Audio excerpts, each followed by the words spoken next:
What is going on, everybody? This is the Painless Flipping Podcast, where we are dedicated to helping you get into real estate the painless way. We don't want you to have to go through all the pain and the heartache of trying to figure out everything yourself. That's why we have this podcast, and that's why I bring on expert guests. Like with me today, we got Nick Lamagna. Is that how you say it, Nick? Close to that. Lamagna, like lasagna. Oh, man. Nick Lamagna. My bad, brother. Okay. So, Nick, that's the reason why we bring people on here, man, is because we know that getting into real estate, and I know that it can be difficult if you just try to figure out everything yourself. So there's enough information out there and you can learn from others. So that's why we bring you on here. So, Nick, give us a quick intro, 30-second intro to who you are. And let's talk about that first deal you got and about that other deal you got for $141,000, which is incredible. But yeah, tell us a little bit about yourself. Awesome, man. Thanks for having me on, man. I'm looking forward to it. I New York guy, born and raised in Long Island, New York. Thought I was going to be an air marshal, some sort of law enforcement, a counterterrorism thing. Slacked off most of my life. Decided I wanted to serve a purpose. Switched my major to criminal justice. And then when I got out of college and I was waiting to go into all these different academies, there was a waiting list. So I got into construction. While I was doing construction, I was working one day on faulty machinery. Machinery came down, crushed my hand. Completely changed my life basically overnight. I couldn't do construction anymore, couldn't do law enforcement anymore after 2 more years of retesting for everything to try and get my feet back in that door. I basically was left with no options. And then my mom followed me around with the book Rich Dad Poor Dad and told me to read the book. I told her to leave me alone for a while. And then eventually I caved. And as I tell everybody, mothers are usually right. So I read, started reading about how most millionaires made their way through real estate. 70-something% of all people made their first million through real estate. You didn't need any money. You didn't need any credit. I didn't have any money. I didn't have any credit. So I feel like, hey, this is for me. So went in, started learning about real estate by default just because I really didn't have another option, and wound up having no plan B and wound up making my plan A work. I did about 8 deals in my first 6 months, and this was all virtual before. This was like 2006, 2007. So it was before it was like a thing. So took a lot of beatings, learned a lot of lessons, and got to my first deal. And 15 years later-ish, I'm still kind of here and kicking. Dang, bro. I didn't know all that. So your hand, I know you were boxing too, right? So that must have really slowed down a lot of the boxing you were doing, huh? Yeah. I was training for the Golden Gloves at the time. So it took years for me to actually, I went from running like 10 miles a day training for a fight to not even being able to get up and like walk to the bathroom because from like all the surgery and the anesthesia and stuff. So I remember thinking like, how am I ever going to fight again? And then it became, it's all those lessons that kind of help you into business where you go, well, what am I worried about fighting for? Like, I got to worry about walking across the living room. That's, you know what I mean? So you start to get these little battles every day. And then, eventually I promised myself when I got hurt that when I got better, I would fight and I wouldn't let, because there's always an excuse of like, oh, I can't take a fight here. I can't train here. I'll train next week or I'll take a fight. And so it was kind of, you realize that you might not get another chance. So that's kind of lit a fire underneath me. And after that, that's when I got more into taking some amateur boxing matches, doing some amateur MMA stuff. And wow, my journey into jiu-jitsu started around the same time. Yeah, and we both have connected over that. Jiu-jitsu is a great thing to get into, everybody. If, on top of real estate, if you want to get into something that will help you improve through trial and error, that's a good one too. Yeah. Jiu-jitsu. Wow, that's an interesting story, man. I didn't know all that because I was on your podcast and I was talking about me, but I didn't know that about you. So, yeah, when you broke your hand, what happened? Did it shatter the bones? Like what happened? It was a crush. So the machine came down and like crushed it. So it was like a really, really long surgery. I think like 30 hours of surgery or something like that. And then after that, it was, you wait a few weeks, then you have like another long surgery, wait a few weeks, have another long surgery. And then it was Did you get compensated, by the way, from like the people, like the job? Yeah. I mean, it's one of those things where you learn about that, like you think workman's comp and stuff like that is there for the worker. And then you realize that it's really not. It's all stuff to cover the manufacturer that you're suing or whoever. So like you don't really make out. And by the time you actually get paid on it, you're basically just catching up for all the bills you paid because it takes years before you really get anything back on it. So wild. It was, again, another interesting life lesson that you can't rely on anybody else, right? Well, let me ask you this. I've been reading a lot of things. I like reading in the Bible and the scriptures and just in general, a lot of things I've learned is like trial and adversity makes people, it creates like, growth, perfection, helps people to grow. Like most of the scriptures, like if you read, it's like all about someone going through something tough and then like relying on faith or a God to grow. Right. So do you feel like, that experience you had helped you grow? 100%, 100%. I tell everybody, it's funny, I haven't asked that in a long time, but thinking about it, it's brings up all these things I remember where I tell people I didn't really like the person that I was around that time. Like if you Mm, look back and you look at where your priorities were, or you think the world revolves around you. Obviously, like that comes with being younger and stuff like that too. But I started appreciating so many more things when you get everything taken away from you. And I wow. started, the good and the bad was when I was home, I had all these people that would come and basically either just to come hang out, or guys that were running away, they didn't want to go home and hang out with their wives or whatever it might be. Like they would Right. kind of come and hang out with me. They'd show up with beers and I would just listen to all these people talk. And I Mhm. almost felt like a therapist. I didn't say a word back. I just sat there and listened. But I started watching like people self-sabotage and people come in and say different things and talk about what they wished. And it put like a big perspective into where things go. And it made me really kind of take a seat and look back and be much more appreciative of things and want to take more risks and want to do more things that make you happy, and really just be appreciative for like everything, the gratitude and the realizing how everything can change in an instant. So be happy with saying, one of my favorite quotes I think about to kind of answer your question is, I cried when I had no shoes till I met the man with no feet.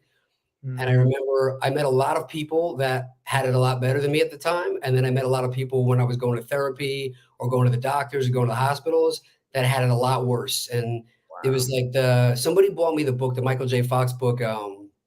I think it was called Lucky Man, and it was Mhm. all about how, everybody's like, "Oh, man, Michael J. Fox, he's got Parkinson's, and poor him, poor him, poor him," and he was like, "Homeboy, I was a movie star, a TV star. I have a beautiful wife. I'm a millionaire. I travel the world," like saying like, "Oh, like it's not poor me. Like I live a better life than almost anybody." And then Mhm. he tells a story about how everybody goes up to heaven and they're sitting around a fire and they're all like, "Oh, how could you do this to me? You did this. You gave me this. You took this. You did this." And everybody complains, and he goes, "Look, I'm going to give everybody 5 minutes, and you guys can all sit around the fire and trade whatever your biggest problem in life was." And then 10 minutes later, they all sit back down and they go, "We all kept our own." And I always Yeah. think that, like, it just kind of puts, Yeah, man. like, maybe I don't have all this, but I'm not down here. So I've always, from that day, been very humble and happy with just being in the middle, Okay. Yeah, that's amazing. Thanks for sharing that because that's so true. I feel like, whatever we face in life, I know on social media, especially, like everybody just shares how they're succeeding. Most of the time, they just want to share their highlight reel, but no one really talks about like the struggles that you face, I face. Like everybody's going through something. So, and it's there to help us progress, especially if you look at it with gratitude and within, a growth mindset versus like, hey, why me? So let's talk about that first deal because this podcast is really directed towards the people that are interested in doing their first deal or getting into real estate. So talk about that first deal you did. You made $1,700. Yeah, Let's yeah. talk. So it's interesting. When you were asking me the question, I was trying to think about it. My game has evolved a lot, almost like jujitsu over the last 15 years. So I keep having a new first deal, which is kind of cool, like a new first Mhm. commercial, a new first development. But I remember my first wholesale deal, and I remember I was trying to do a bunch of like Burr properties at the time, which was not really going great because of the way the market was. And I Right. got one of my mentors, and I was like, "Hey, man, like I got another property under contract." And he goes, "Hey, wholesale that property and make some cash. You're getting to the point where you're getting equity rich, but you're cash poor. Like you need some money to pay some bills." And so I was like, no, no, no, because back to my accident, my thought process was everything is going to get taken away from me again overnight because that's what happened to me. So I had this whole thing of like the biggest scarcity mentality ever. So I Mhm. thought every deal was the last deal I'll ever get. Like literally every deal, I was like, I have to buy this property because this is the last deal I'll ever get accepted. And then you realize that it's just kind of another day at the office. But I was like, dude, I have to keep this. What if this is the last deal I ever get? And he was like, I want you to wholesale the deal. And if you don't, that means you're not taking my advice. And if you're not going to listen to my advice, I'm not going to take your calls anymore, which is crazy. So I was like, look, I'm going to do it. And I literally agreed to wholesale my first deal out of spite to teach my mentor that he was wrong and it didn't work, which when you think about the fact that like you pay these people so much money, and then my Mhm. satisfaction would have been like, I'm going to show him that he doesn't actually know what he's doing, which in turn would have made me look like the biggest jackass ever. Either way, but so, it's just funny the way we do stuff. But Right. No, it's true. so I was like, okay, cool. So, I did all the things that I was taught, which is kind of another lesson that I learned along the way is when you try and vary the system that you're taught when you're a beginner, that's when you get in trouble because that recipe is there for a reason. So you got to follow Right. those steps. So with that one, I did because I really wanted to say, like, I did it the exact way you told me and it didn't work. So I got the property under contract. I forget where it was, but it was like, a lower price property, like under 100,000. That was going to be probably a good rental for somebody else. average property, like 3 bed, 2 bath, like nothing spectacular, just your average kind of lower to middle income property. Mhm. And I put a little presentation together. So I took like a Word doc at the time, and I put a little packet together with some nice pictures, and then I put just the story of the property. Here's the beds, here's the baths, here's why this would make a nice rental property. Here's some things that are going on in the area. Here's some different ways I think you can make money on it. Here's some growth that you might see over the next few years, you know. And I basically just did a little bit of a sales pitch of here's the good, the bad, and the ugly. Here's some different ways I think you can make money, and here's why I think it's a good deal. Here you go. You run your own numbers. You tell me what you think. So I think within maybe a day or so, somebody writes me back and she goes, "Hey, I want to buy that property." And like she gave me an offer, and I think I was trying to make like, I don't know, 10, 15 grand on it, something at the time. And then of Right. course they go in, they do their own research. And you know, I'm new, so I know some stuff, but you know, typical wholesaler, you know, like my numbers were off. And the person that was buying it from Yep. me goes back and she's like, "Hey, you know, your rehab's a little low, your projections are a little high." And as she's saying this, I'm like, I'm already like picking up the phone, dialing my dude, being like, "I told you it doesn't work." So we're just waiting for her to basically tell me like, "I'm not going to buy this property, and you're not a good investor," and all these things. So she goes through like the whole thing, and I'm like, like so, just like put me out of my misery. Tell me you don't want the property anymore. And she's like, "So, like 59,000 or like whatever it was." She offered like Mhm. $1,700 higher than whatever I had it for, and I was like, "Oh, you still want the deal?" She goes, "I do, but just not at that price." She's like, "I'm Right. negotiating. This is kind of what we do, right?" And I was like, "Oh, yeah, yeah, yeah, yeah." Like, too awesome. So then I call him and I was like, "Cool, I'll send you the paperwork." So I get him on the phone and I'm like, "Hey man, like somebody's gonna wire me a check or like overnight me a check tomorrow, and it's gonna be like 1,700 something dollars." And he was like, "Yeah, that's awesome." And I was like, "Dude, that worked." And he goes, "I know." And I was like, "No, no, no, I don't think you understand. Like the thing you told me to do, I did and it worked." And he was like, "I know." And then I was like, "Oh yeah. I guess if you were like, holy crap, I can't believe that worked. I'm shocked. I would quit." But it was like, well, he knew it was going to work because he's done it so many times. But you have all these mental blocks and hurdles. And it was like, just follow Mhm. to make the money. And you know, that first one. So like pivoting very quickly to, I went out that night and I was like excited and I celebrated. I think I had a couple of drinks, whatever I did. And I come home the next day and there's another guy that leaves me an email and he's like, "Hey, I want that deal and I'm willing to pay almost asking price for it." And Oh. the deal's gone. What do I do? So I call him back up and I'm like, "Am I in trouble now?" Like I didn't put like on the website that it was sold or anything like that. I kind of just left it there. Is it false advertising? Like, am I going to get sued? I had no idea. You know, I thought I was in trouble. And he goes, "Well, find out exactly what the guy wants." So I call him up and I'm like, "Hey man, like that deal's gone, but like, what do you want?" He goes, "Same deal, same area, same price point, same numbers. Like, if you could basically find me like a repeat of that deal, I'll buy it for that price." And I was like, "Oh." I go, "Okay, well, do me a favor. Give me like a week or two and I'll go find you basically the same deal, but give me a couple of days." And he was like, "No problem." And he wasn't mad. He actually was, it was almost like his buyer's remorse of like, "Man, I wish I should have called you an hour earlier. I would have had the deal." So it almost wound up like once people decide that they're going to spend that money and it's burning a hole in their pocket, they want to spend it now. And I was like, "Oh, okay, let me act on this quick." Yeah. So I go out and I think I had offers out for, let's say, 105,000 on like 20, 30, 40, 50 different similar properties in the area. And I called up all my realtors that I put offers with, and I go, "Hey, bump all my numbers up to 115. I got this guy that wants to pay 125." And basically, I put a whole bunch of offers out. I raised my number, and I got an offer accepted for 115. And I turned around knowing this guy wanted the same deal for 125. And from that same first deal, I wholesaled another deal to another guy from that same first ad. I made 10 grand on it like a couple days later. Amazing, dude. Amazing. So that's exactly what I talked about. People with painless flipping is you find that buyer, you find his criteria, and then you go find the deal. It makes it a lot easier than just randomly trying to do a shotgun approach and finding something and hopefully you can find the buyer later. So great, 100%, man. Yeah, great that's job. why when I found you and I saw what you were doing, I was like, "Man, that's my like always been the better way to go." Like, I love that you guys are teaching that. Yeah, yeah. Oh, love it, love it. So let's talk about that next deal. So that was your first deal. You learned a lot, and then you said you got a deal for $141,000. Way, way different than 1,700. That's amazing, man. 141K on a wholesale deal. Huge. Talk about that because that's nuts. So yeah, man, like the evolution. Somebody on my podcast recently said something along the lines of like evidence breeds confidence. So as you start to get evidence that something's works, you get confidence to go in a little bit deeper, a little bit deeper. So you do your first small deal, you get paid on, you go, "Well, maybe I can ask for a little bit more money on this one." That one goes through, and you go, "Well, maybe." So over the years, I started getting into not wholesaling just one property, but wholesaling like portfolios of properties. And then it became wholesaling commercial deals and development deals. So I started getting bigger checks on them. But this one specifically, I tell everybody, just because something's not a deal to you doesn't mean it's not a deal to somebody else. It's true. So I used to make my answer when people would say, "Hey Nick, what are you looking for?" I'd say, this is my buy box, da, da, da, 3 bed, 2 bed, blah, blah, blah. And now I just say, "Hey, look, does it make money?" And if somebody says yes, it makes money, I go, "Well, then I'm interested. Send it to me."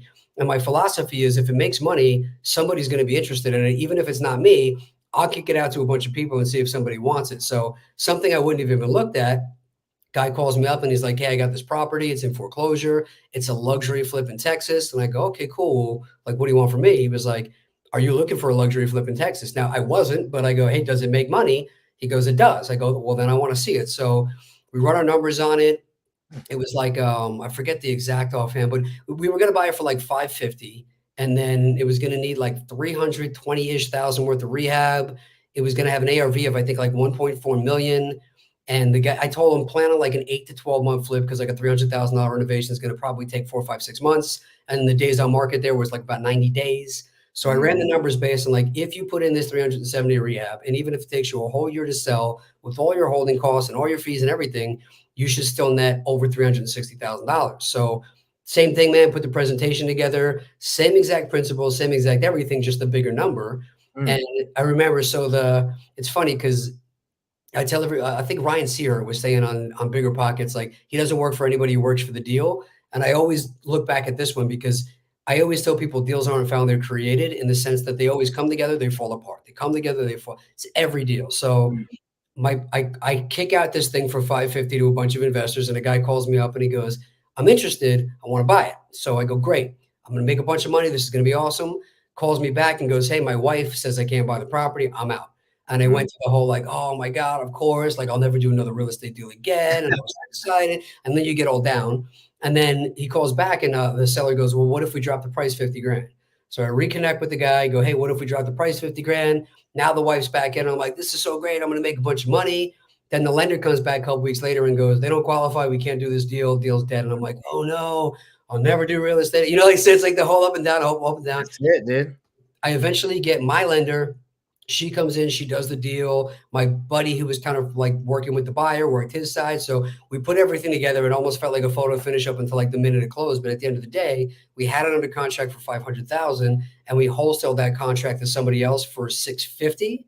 Now, the reason I say 141,000 was because when I have bigger wholesale feels like that, I'll generally do a double close Of just to course. protect the interest in that and just to make sure nothing gets weird. So there was some extra closing costs and things in there that affected the net, but at the end of the day, the net was just over 141,000 even after all the closing costs and stuff. So pretty Amazing. awesome deal. Amazing. Yeah. So let me ask you this. This is something that I actually need for myself. So I try to stay focused. I get a lot of people that send me deals all over the United States, and I know how to find deals for buyers for deals all over the country, but it does take time to like look at new areas and all this stuff. So how do you handle people just send you deals in other areas where it is an opportunity you can make money, but you have to say no to them just because like, man, I probably can make money off of this, but it probably isn't worth my time, because I face that. So I'm curious, how do you deal with that? So it kind of depends on what phase in your life you're in. If like I was years ago and I really needed the money, I would find a way to make every deal work. Now, are we talking we're talking just wholesale now, right? It's wholesaling now, yeah, Yeah. because people will send me deals all over, and I'm like, you know what? I probably could find a buyer for that, but I, I got to stay focused on my market. I got to stay focused on what I'm doing. Well, now if I have a deal like that and it looks like a good deal, I just use the networks, man. Like I'll have my VA or somebody post on some local Facebook groups over there. Maybe I'll throw it out on an investor lift or something like that, and then I'll reach out to guys in the masterminds that I know from different areas. Like, hey, if I get something in Utah, I know you're in Utah. I'll say, hey, man, I got this deal. I got this area. Like this just happened actually. My acquisition manager just got a deal in I think Lockport, New York, that his company decided they didn't want to buy. And my AM guys goes like, hey, do you know anybody in like upstate New York? I was like, where? He goes, Lockport. I go, oh yeah, actually I'm in Family Mastermind with Bob McIntosh. I just had him on my podcast. He's actually from Lockport. And I hit him up and I go, dude, He's like, I know the whole area like the back of my hand. And I was like, cool, I'm going to send you this deal. If you have a buyer there, let's JV. You bring the buyer, I bought the deal, we'll do it 50-50. I was going to do nothing with it anyway. Let's make 50% and 50%. Like that's generally the way I'll go now on a deal. Unless it's like a commercial deal. If it's a commercial deal, I'll get a lot more involved. If there's a lot more money involved, I'll get a lot Yeah. more involved. If it's just a deal that looks like I can take it or leave it, I'll send it out to somebody I know that's already kicking ass over there and let them kind of take and go find the buyer. Good idea. So yes, so you leverage. So you don't personally like, let me use my team. You're like, let me leverage my networks to see. Yeah, totally. I agree with you 100%. You want to leverage, because to just make a 50-50 is totally worth it if it requires little to none of your time. Yeah, Why not? exactly. That's awesome. Okay, so you crushed it. I mean, the evolution is clear from doing a deal at 1700 and learning and almost doing it just to, in spite of your mentor, right? To crushing on the 141. Obviously, you can make bigger wholesale fees if there's more money involved in the deal, right? Which you show because it was a luxury flip. So, what are you doing now? And how can people find you if they want to learn more and network with you? So I'm doing a little bit of everything now. We have a development deal that's supposed to close on Thursday to a seller that's been kind of the best and the worst thing every day, depending on the day you ask me. So Yeah. that took a lot of time. That was cool. But during then, what I've been doing is the commercial stuff. My business partner was like, "Hey, stop buying more stuff," because we had like 20 flips at one time going on, like kind of all over the country. And then Mhm. I had 106 units I was renovating on two of our apartment buildings. And when you start to drop the ball a little bit, that hurts a lot more because the numbers, like the scale is just so much bigger. Of So course. Of I tell course. everybody, like, if you're looking at a 66 unit apartment building, think of it like you bought 66 houses on that day. And if you treat each one like that, you'll realize how much money can be made or lost with like not paying attention. So Yeah. made her a deal that I wouldn't hold anything else big until we sold the development deal. But I kept getting these commercial deals. And so I started wholesaling commercial deals. And that's been really cool. So people that are in areas like Austin or San Francisco or some of these areas where they go, look, I have equity in my house, I have retirement, I have cash, but even if I pull it out, my market's so saturated, it's so high priced now or competitive that I really can't place it anymore in my market. Can you help me find like a small to a mid-sized multifamily property or mobile home park and help me find like a deal to put that money in? So that's a little bit of what I've been doing for people versus then sometimes they just go, hey, I just want to give you the money and I'll throw it into a deal. And we're just basically trying to scale up now and build as many creative finance deals, man. Any creative finance deals like in like the Illinois area or Florida areas that we can get into. I'm looking for a ton of those. Any stuff on Long Island, I'm looking for a ton of those. So basically, we're just trying to nail down our process and double down on getting off market properties in Q4 because I think there's a really big opportunity right now. While interest rates are high, it's the end of the year. People are Yeah. sitting on the sidelines, and I think 2024, right before the election, they're going to start to push a lot of positivity and they're going to make the market look healthy, and people are going to put a wave of optimism out there. And I think people are going to start buying again. So my plan is buy as much as they can now. And when the rates come down or the buyers jump back in, refinance or just sell it all off and look like I was a really smart guy for buying earlier. I love it, bro. I love it. Well, how can people reach out to you? Because if they've been watching this and like, man, I want to learn from this guy. I want to kind of know more about what he does, his knowledge. What can we? Where can I direct them? I appreciate that, sir. So if you go to nicknicknick.com/links, LINKS, it's got all the ways you can check out the A Game podcast. It's got all my social media on there. I'm probably most active on Instagram. That would probably be the best way. If somebody wants to talk to me directly about doing a deal together, they can text me at 516-540-5733. But anything other than that, you want to get together, do jujitsu, you want to do anything else like that, hit me on social media. It's probably the best way. That's awesome. And I have one of my partners that I work with. He's like one of the members of my program, David Lamorte. I think he hit you up or he texted you. He lives I in owe Long him an Island. email. That's right. I forgot about that. Thank the Long Island guy, right? Yeah, hit him up because he's in Long Island and he's looking for deals. And I think he might be able to find you some. So yeah, he's a cool guy. I like him. Yes. I'm sorry I dropped the ball on that. I'll hit him up Oh, today. yeah, hit him up. Yeah. All right, man. Well, it was a pleasure having you on. And is there anything else you'd like to leave with the painless flipping listeners? Any golden nuggets, anything like that? No, man, I would just say my years of doing this, I think what you're doing is the smartest thing. I call it reverse wholesaling. But I think if you're looking for, the biggest thing now is, especially in this market, the buy boxes have changed so much. So the disposition side is really the hard thing. You get a deal and you go, well, how do I know somebody's going to buy it? If you already know somebody's going to buy it with the way that you're teaching it, man, I think that's gold right there. I would 100% get behind that process right now. I appreciate that. Yeah, and really like painless flipping, like it's reverse wholesaling.